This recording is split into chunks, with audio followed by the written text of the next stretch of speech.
go over a couple of them that might be the hardest problems, but the one issue that we had in chapter 6 is they purposely gave you a bunch of problems that have answers, and that's not necessarily the case when you have quadratic equations.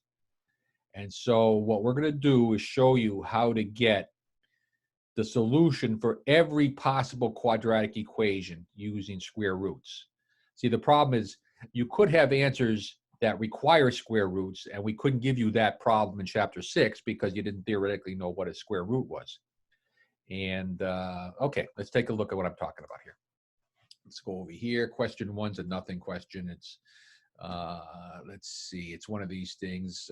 If I try it again, a second degree or quadratic equation, that's all that is. A quadratic equation is something that looks like what we've seen before.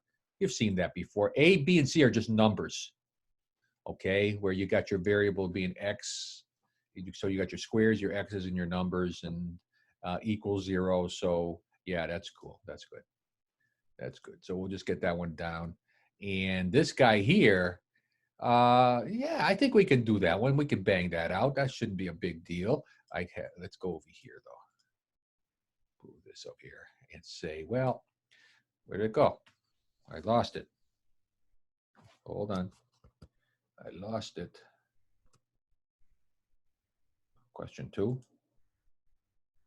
Let's minimize this. Minimize it. Okay, where'd it go? Come on, baby. Really? Okay. Where did it go? Question 2. All right. Now let's minimize this. Okay, put this over here. Okay. All right, r squared minus 5r equals 0. All right. Geez, you got to factor it, right? So I'm going to pull out an r. That's the only way we know how to do these problems. It's a quadratic, and there's, let's see, if I factor it, I just pull out the r equals 0. You got your factors, you set them equal to 0. So these are your factors that I separate. R is equal to 0, or r minus 5 equals 0, yielding an answer of 5 for this problem right here. So 0 or 5 would be the answer for this guy. Now, again, the first few problems are stuff that we've already done, okay? And what they're trying, I guess they're trying to refresh your memory as to how to do this, but if you've been keeping up with the math, you've seen problems like this, quadratics all the while. If you could factor the problem, you'll get an answer. That's important to understand. If you could factor the quadratic, you will get normal answers. Okay, you don't need any special math that we'll be learning today and I guess on Thursday. If you can't factor it, then you need that special math. And let's take a look what I'm talking about here. Come over here. What did I just do? Oh. Let's see. Oh, I did this one already, huh? I did this one in preparation. Try it again. Final check. Next question. Oh, okay. Similar question. Okay. What do you do here? These things are out of whack, right? These things are out of whack. So if I come over here with 6x minus 8x squared equals 0. All right. I can't do that problem, even if I had the new math. The new math in the old math all requires squares first, x's in the middle, and numbers at the end. The old math requires that the x squared have a positive number too. See, even if I move this around, I would have negative x squared. If I just move these terms around, plus 6x equals 0. And even that we can. Say it again. Oh, what do you mean, old math? The old math in chapter 6. Years ago. No. Old math, chapter 6. Okay. Chapter 6 stuff. That's old stuff. Even if we move these terms around, which is okay legally, I'd still have a negative number here. And you're not supposed to have negative numbers for your x squared. So in order to do this problem, I got to move this term over on the other side and this on the other side. So what I need to do here is, so from here to here, let's come down here. I would have to subtract 6x from both sides. So pretend you don't see the one in the middle. I'm going to cross this out. Okay, so I'm going to subtract 6x. I'm going to add 18x squared to both sides.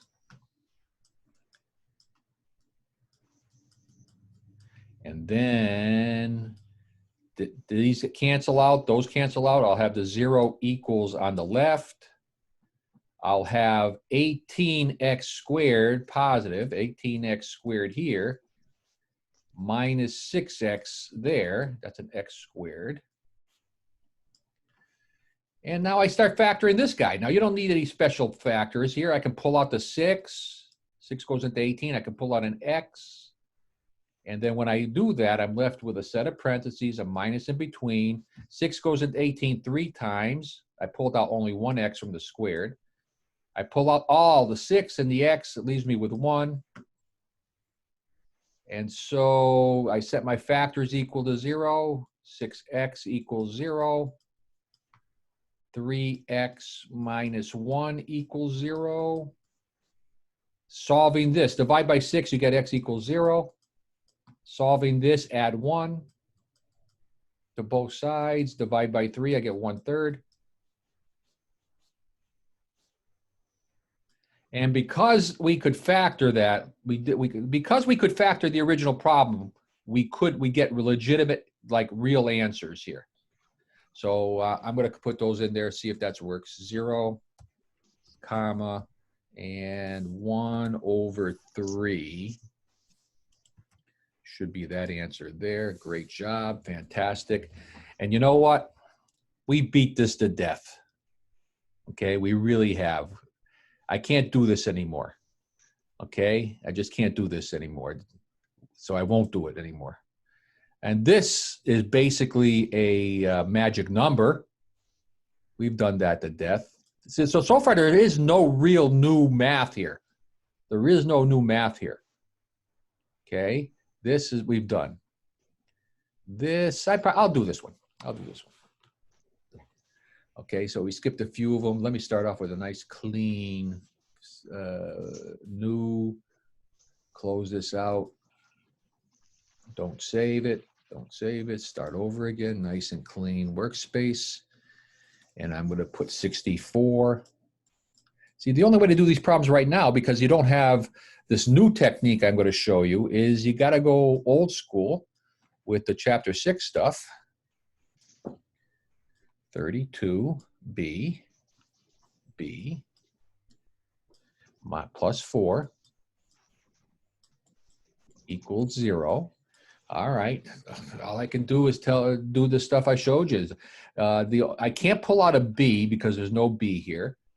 I can pull out a 4 from all the numbers because they're multiples of 4. So 4 goes into 64 16 times. 4 goes into 32 8 times. 4 goes into 4 once. And so, so far so good. I think we got that. Now, I'm going to concentrate on this right over here. Forget the front 4. Forget this 4. This 4 has done its job. The only way to do that is I got to pull out, I got to go magic number on that thing. So I'm going to take the 16 out, circle it, and rewrite the quadratic so that we just have a plain b squared, keep the 8b. 16 times 1 is 16. And if I go to factor that, it looks like I got b, how about double negatives? 4 and 4. And it looks like I only have one answer. Well, let's not do that right now. This is the factor job. And then I divide by 16. I got to take my 16 and make fractions out of that 4. Simplify the fractions. That's going to be 1/4. B 1/4. And if you still have fractions, what you got to do is move the 4 in front of the variable. So we have 4b minus 1, 4b minus 1. And that's this part. This part here is equal to this part. Let me copy the 4 in front. Let me copy the equal 0. And we did the majority of the work. Now what you're going to do is set all the factors equal to 0. So this is a factor. This is a factor. This factor equal to 0 makes no sense because there's no variable there. So forget that. You got to have variables. These two guys happen to be the same problem. So I'll only do it once. So it looks like I add 1, divide by 4.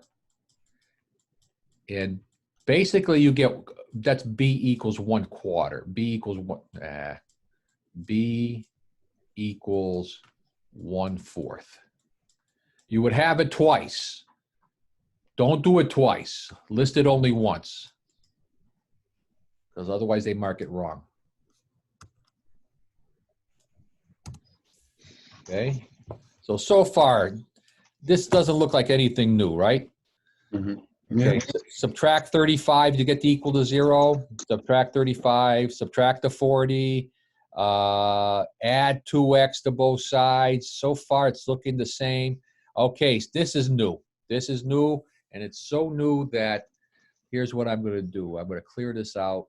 Don't save it. I'm going to start from number 11. We've done a little bit of review. File new, and they have this thing called the square root property.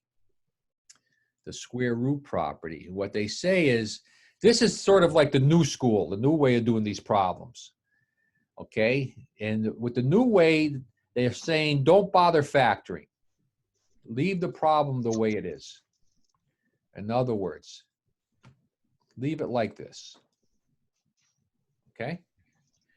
And what they're saying is, all right, I have a square all by itself on one side of the equation, right? A variable that's squared by itself.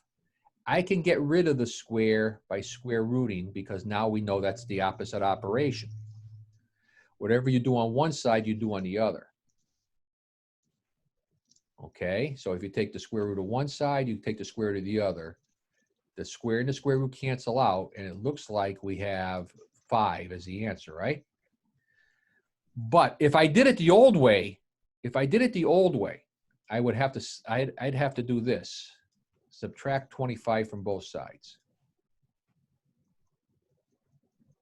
I would factor that with a difference of 2 squares.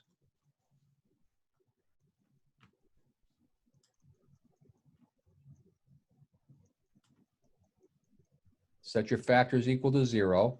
I get minus 5 and 5 as your answer. So the old way you get 2 answers. The new way should also give you 2 answers.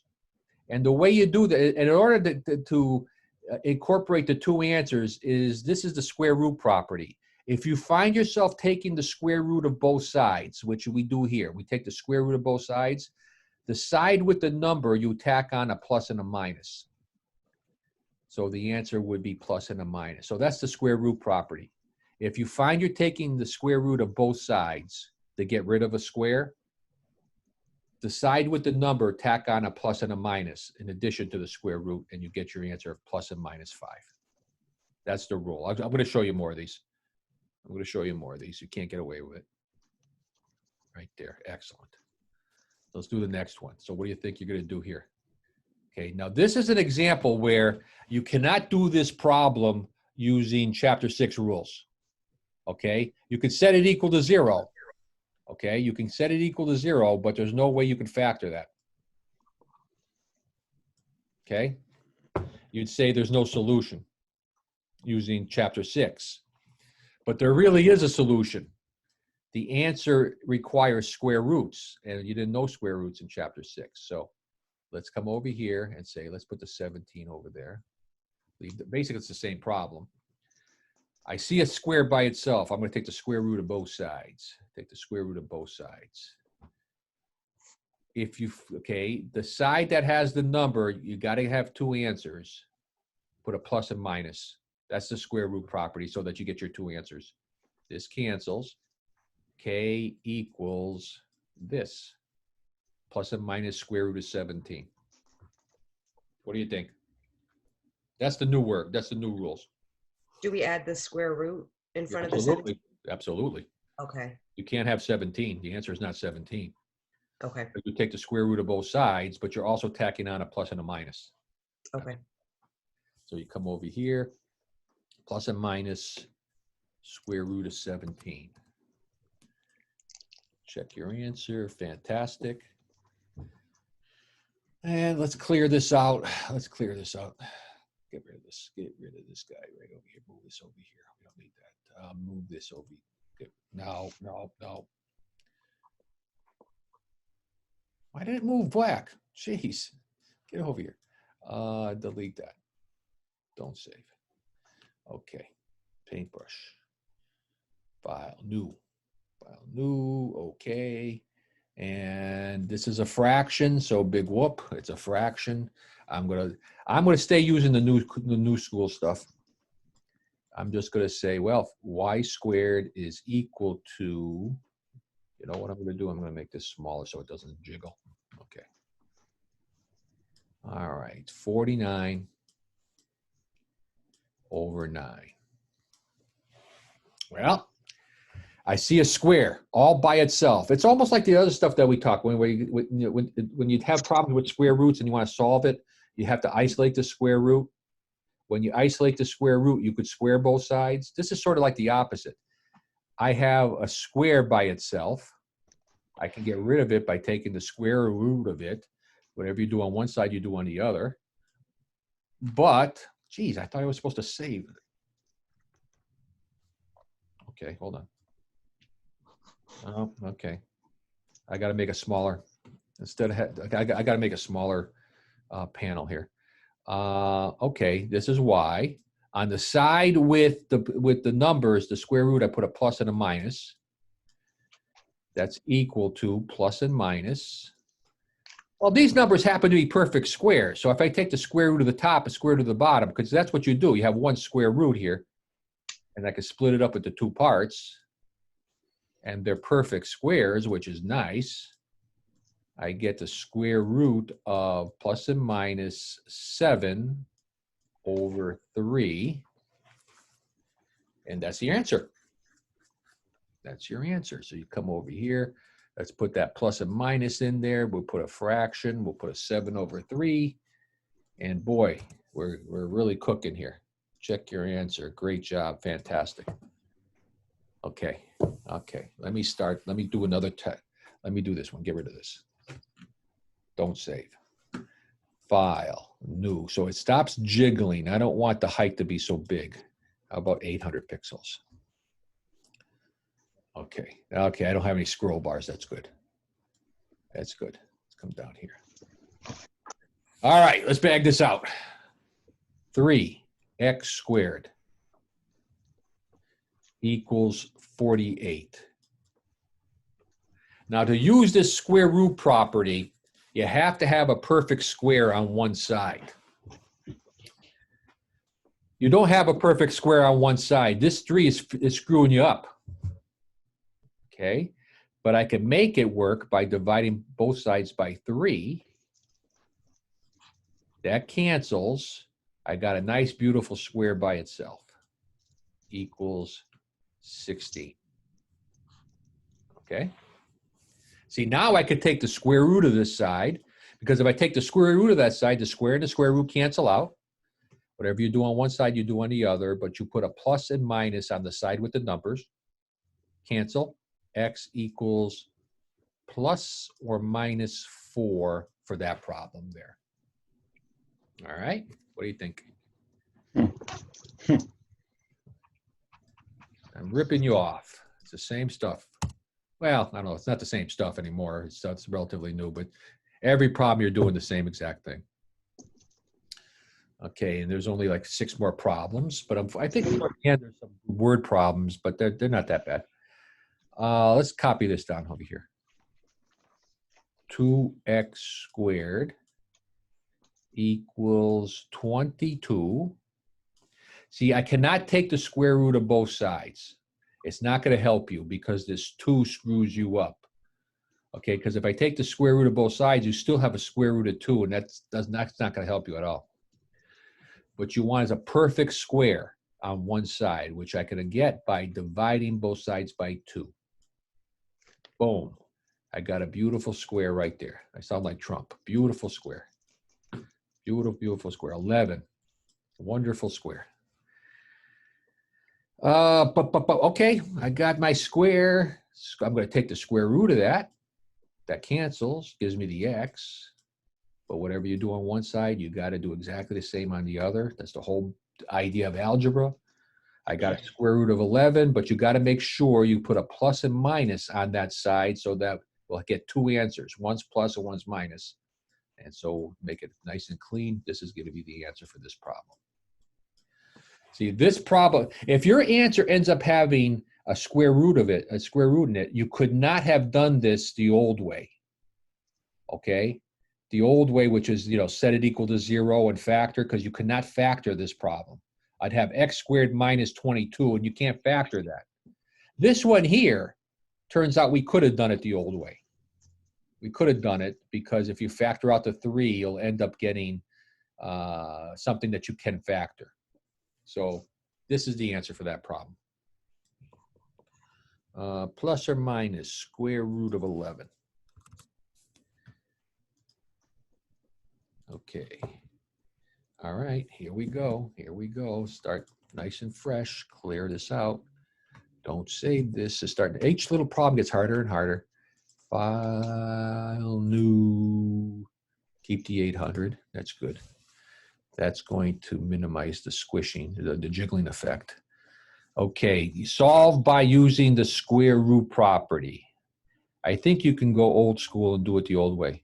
I think what happens is you could factor this and then get the answer. Because if I factor it the old way, see, this is a difference of 2 squares. See, 25x is 5x plus 3 and 5x minus 3. That's the difference of 2 squares that I set equal to 0. And I can predict what the answer is going to be. The answer is going to be, so if I set it equal to 0, both factors, I get plus or minus 3 over 5.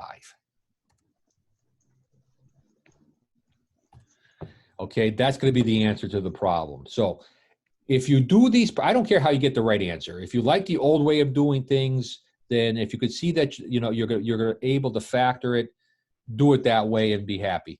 You don't have to redo this. But I'm going to teach you the square root property because there are going to be problems you cannot factor because either there's no answer at all or the answer requires a square root. So let's go and assume we don't know that we could have done it the old way. All right, so let's try this. 25x squared minus 9 equals 0. Now to do this problem, what you need to do is have variables on one side, no numbers. There's got to be a variable on one side with a square in it all by itself. You notice all these other problems had a x squared by itself. And I'm going to get rid of this number and put it on the other side. See, there are either variables equals numbers. That's how this is what the square root property requires. I'm going to add 9 to both sides. See, now I got my variables all by myself. Add 9 to both sides, I get that. This thing here is a perfect square. That's a perfect square. I mean, if the number in front is a 25, that's a perfect square. That's legitimate. I could take the square root of this. Not a problem, because I'll end up getting 5x if I take the square of that side. Whatever you do on one side, I do on the other, but make sure you put a plus and minus on the side that has the number, the raw number. This gives me plus or minus 3. And if I divide by 5, I get the answer that we know is going to be correct. Boom. X equals plus or minus 3/5. Plus or minus 3/5. 3/5. Check it. Nice. Okay, what do you think? I'm not, your head hurts? Nope. A little bit. You getting it? Good. It's, each problem gets a little bit more difficult. This thing here looks complicated, but really isn't. Let's say, let's clear this. Close this out. Don't save. File, new, and okay. And I get this. X plus 6 squared equals 17. The whole idea behind this square root property is you have to have a perfect square on one side, and you do. Remember what this is? This is a bundle. That's one unit. That's one unit. I'll even circle it. That's one unit that's being squared. Okay. I could square root that thing. Whatever you do on one side, I do on the other. The square and the square root cancel, liberating the bundle, x plus 6. Perfectly okay. Take this is one unit, even though it looks like 2, that bundle makes it one unit. I'm going to square root both sides. The square and the square root liberate the bundle to be x plus 6. Question. Yes. Do you put plus minus in front of square root of 17? Oh, that's right. That's right. I just was focusing on the left side. Now, remember, when you take the square root of both sides, on the side that has the number, you put the plus and minus there. So this is the plus and minus. Unfortunately, square root of 17 you can't break down. It's just it is what it is, square root of 17. And so far, we're doing everything cool. Everything well. Now we need to have an x, not x plus 6. So I'm going to subtract 6 from both sides. And so what I'm going to get is an x equals, this is what I'm going to put down, minus 6, because it plus or minus square root of 17. That's an answer. That's an answer. And get used to that, the way it looks. See, what this means is this. If I, okay, click on that. I could literally put down in the computer this, plus and minus square root of 17. That will be marked right. That will be marked right. Okay? But I want to show you what it really means. Okay? Before they did an upgrade on the software, they did not have a plus and minus symbol. So what students had to do is literally expand this out. This means one answer is minus 6 plus square root of 17. Get out of there. They had to put a comma. And then the other answer is minus 6 minus square root of 17. This plus and minus symbol is just shorthand for these two answers. You get one answer is plus, the other answer has a minus, separated with commas, and that's what we had to do the old way. But the plus and minus is much more convenient, and we're going to use it. I want to show you that what that plus and minus really means. All right. Mm-hmm. Okay. Okay, let's do this one. And I think I'm going to need to start fresh, clear it. Don't save this. File new, okay. Come over here. I'm just going to copy the problem. And whenever I have the square root property in mind, I try to say, well, I have a square on one side. Can I put a square root around the entire side? Can I just do one big square root here? And the problem is, you could do that. It's not going to buy you anything, because if I took the square root of both sides, you will have the square root of 3 in your answer. And the square root of 3 doesn't buy you anything. The whole idea behind taking a square root and a square is to cancel out the square. You don't want any more square roots generated. I'm looking at this part over here. This part over here is a perfect square, all right?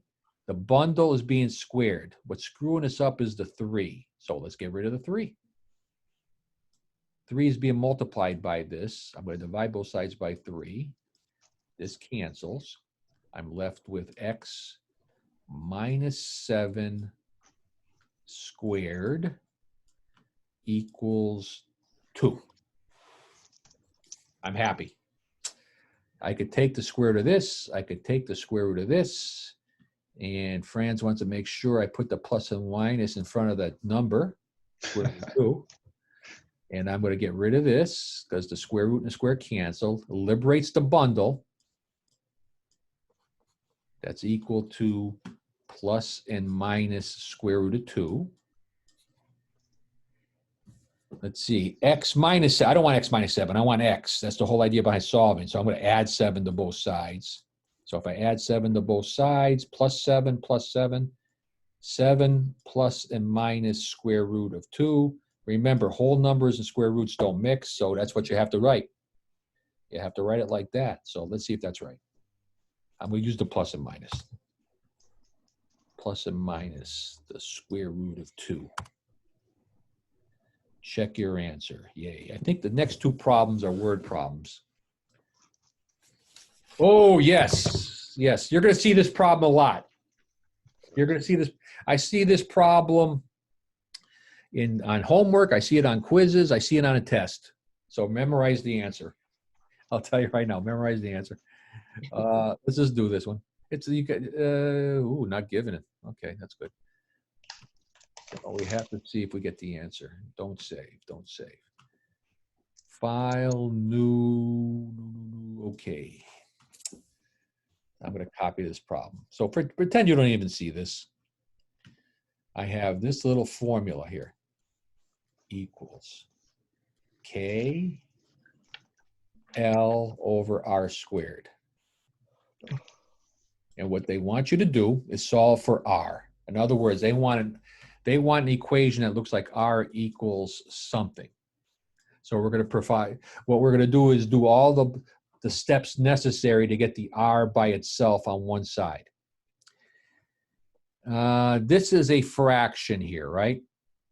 First thing I would do, forget about the variable you're trying to solve for. Get rid of all your fractions. And the way you get rid of the fractions is the stuff that you learned in chapter 7. I look at all the common denominators. The common denominator is R squared. So I'm going to multiply everything by R squared. There's only one fraction. And that fraction has an R squared in it, so that can be only the common denominator. And then I'm going to circle and point this. FR squared equals, let's circle and point this. The R squares cancel, leaves you with 1. 1 times KL. Okay, KL. Now we got rid of the fractions. That's great. Now we got to worry about what we're solving for. What we're solving for is R. This F's got to go. This F can't be on that side. You got the R squared where it is, but the F can't be there, so I'm going to divide it out. That cancels. Leaves me with an R squared equals KL over F. Okay. And this is, don't be afraid. These are just, pretend this is the number. I mean, using the same pattern that we had before. We got a square here. You can get rid of a square by square rooting it. That's perfectly okay. You got a perfect square on one side. Whatever you have on one side, you do on the other. And this is supposed to represent the number part, so I'm going to put a plus and minus there. That cancels. R equals plus or minus this thing right here, KL over F. And do we see it? Yeah, I see it over here, right? You happy? I check it, I get it wrong. I get it wrong. Rationalize your denominator. Yeah. Oh, I forgot to do that. You know what they're saying? This is the stuff that you did in chapter 8. See, this is a square root of a fraction. Is it B? It looks, not B, it looks like it's C. Let's show you what I'm talking about. This is the square root of a fraction, plus and minus. If you've got a fraction, you can rip it apart top and bottom. KL square root of F on the bottom. You cannot have square roots in the denominator. Never, no way. So to solve that problem, if there's only one term on the bottom, what you're going to do is take that fraction, multiply by exactly what you see, top and bottom, square root of F. This gives me plus and minus. I can multiply the top. These merge together. Square roots merge. Multiply them out, I get K, L, F. On the bottom, I have the square root of F squared. But the square root of F squared is F. This is the answer. Right there. That's the answer, because when I clean it out, plus and minus the square root, KLF, and the square to square cancel out, which is a nice clean F. Mathematicians are happy. That's C. C. So this guy here is a distractor. It's true, but they don't want the square roots on the bottom. So let's do the final check, and that's your answer for that guy. Go back, go back, go back. So what do you think? Just got to know it. Let's see. The last problem, I think, is okay. Yeah. Let's do this. Let's clear this. Don't save it. And that's all we'll do for today, is this last problem. File new. Okay. This problem is almost like what we just did, only they have a number in it. So they have this formula, I equals 4563 divided by D squared, where D is the distance and I is the intensity of the light. I is the intensity of the light. Okay, they measured in foot candles. I forgot what that is. It's in physics, but you don't care about that. Solve for D. You need to solve for D. Now, to solve for D, you got to get the, first off, forget what you're solving for. You got to get rid of all your fractions. That's imperative. So what are you going to do to get rid of all your fractions? I would multiply everything by the common denominator of all your fractions, which ends up being D squared. I would circle and point. I get an I D squared, and the D squareds would cancel, leaves you with 45 to 45. Okay, edit, undo. Edit, undo, undo, edit, undo. Okay, edit, undo. Okay, that's nice and clean. Then I get a 4563. Okay, solve for D, huh? Okay, get rid of the I, divide by I.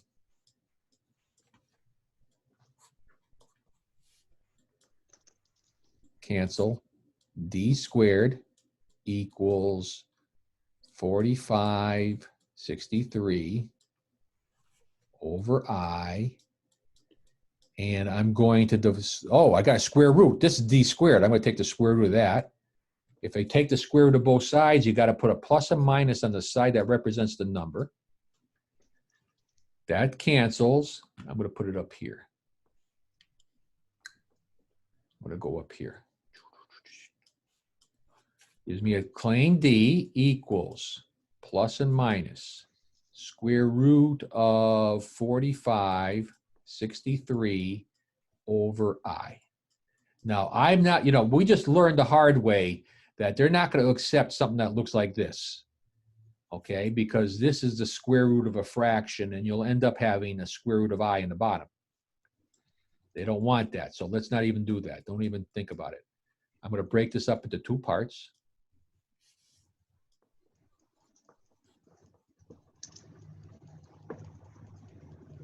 Okay. How do I get rid of the square root of I? Well, I'm going to multiply top and bottom by square root of I. Exactly what you see.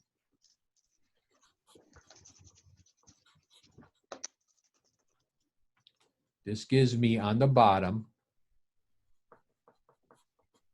this gives me a square root of I squared. And the square root of square cancel out. I have a plain, beautiful I right down on the bottom. Up top is just one big square root.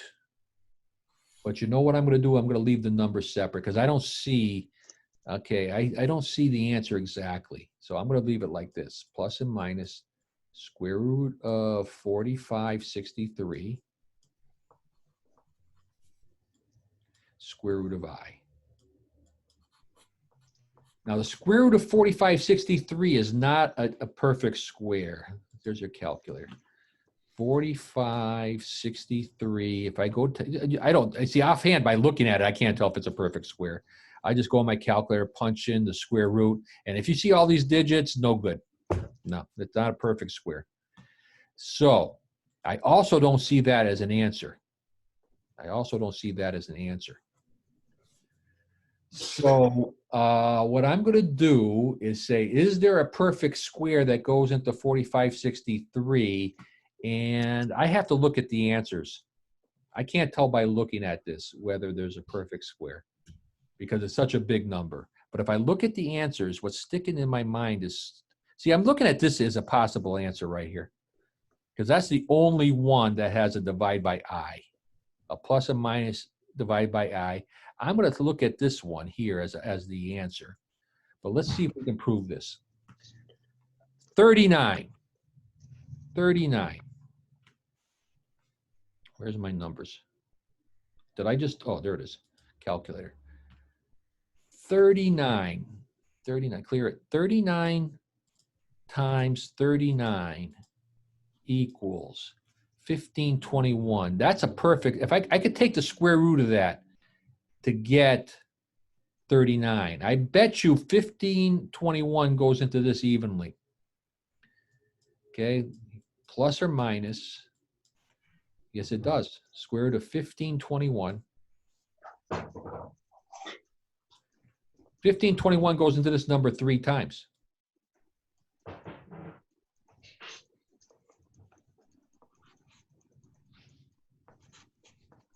Okay. And if that's the perfect square, that perfect square is the number 39. Plus and minus 39, square root of 3, square root of I, over I. And these two guys merge to be plus and minus 39, square root of 3I, over I. That's your answer. Now, truthfully, I wouldn't have known that until I looked at the answers. I had to look at the answer because it's not intuitively obvious that 1521 goes into 4563 evenly, and that 1521 is a perfect square. So, you know, so I had to cheat there a little bit to get this answer. All right. Now, this problem you won't see again, but the other one you will. Okay, the other one you will. You'll see this a whole lot. So just understand it's got to look like this, not this. So I think section 9.1 is in the bank. I think we got that done. Okay, so you should be able to bang that out, do that. On Thursday, we'll do a section 9.2, the quadratic formula. That should be fun. And then next week, we'll do graphing. That's the only thing we got left to do is some graphing, but the computer makes it fun.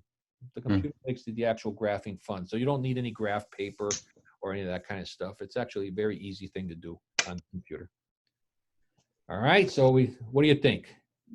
Oh, I like it. Very good. All right, so we'll see you guys. Okay. Thank you. Bye. Have a good day. Thank you. Yeah. Naya, I haven't seen you in a while. How you doing? Good. How are you? I'm good. I'm doing very good. I'm feeling Yeah. better. I'm feeling better. I'm doing my running. I'm doing my push-ups. So I'm getting back to normal here. Good. All right.